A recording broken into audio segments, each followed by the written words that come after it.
Something else to consider when you're setting up your drawing template is predefining your layer filters. And this is really going to help when you're managing or you want to turn objects on and off. So I'm going to kind of come over to my drawing over here. And what I have is, if I go to my layer manager, my layer properties, you can see that on the left-hand side over here, I have what are called layer filters. And what this allows me to do is to select a filter. And when I select that filter, it shows you certain layers that are defined in this filter.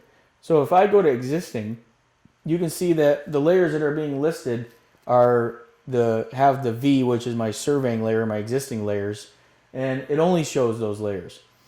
If I expand that, you can see that I can narrow it down, and I've got sub filters within that one main filter. So if I want to look at just my control data, I can highlight and select just those objects. If I was to go to topo, you can see here that it shows all my topo features. If I select topo text, it only highlights the text. So you can see I've got kind of a tree of filters. If I want to look at all my underground utilities, I can do that. All my road layers, I can select that. Now what's nice about this is I can also right click on that filter and control the visibility. So if I want to turn off all the topo features, all I have to do is come over here and turn them off, freeze them, or thaw them. So if I freeze them all, it freezes all those topo features, and you can see in my drawing it got rid of all those topo features. If I was to come back and maybe turn off all my control data, I can freeze that as well. So again, a lot of different ways that you can control and set these features up. Another one is like on plan sheets. So if I want to see my plan sheet information, I can toggle that on and off.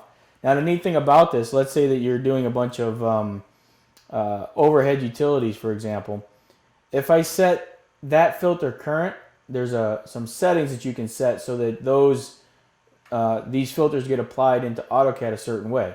And what I mean by that is, if I kind of minimize this for a second and I go up to my layer list up top, you'll notice it's only listing those two layers because I have that filter turned on. So it's only showing you those two layers in that layer dropdown. So if I was to come back over here and select property and then come up here, you can see now it's showing me just the property layers.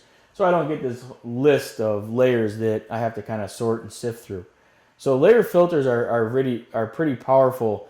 And I know a lot of us use these search for layer up in the corner, but you're never storing that. Now, if you set this up and you make this part of your drawing template, you'll be able to have it over and over again for in every single drawing, and it's going to really improve your productivity of turning your layers and doing some layer management. Turning layers on, turning them off, freezing and thawing them. So recommend you take advantage of setting up the layer filters.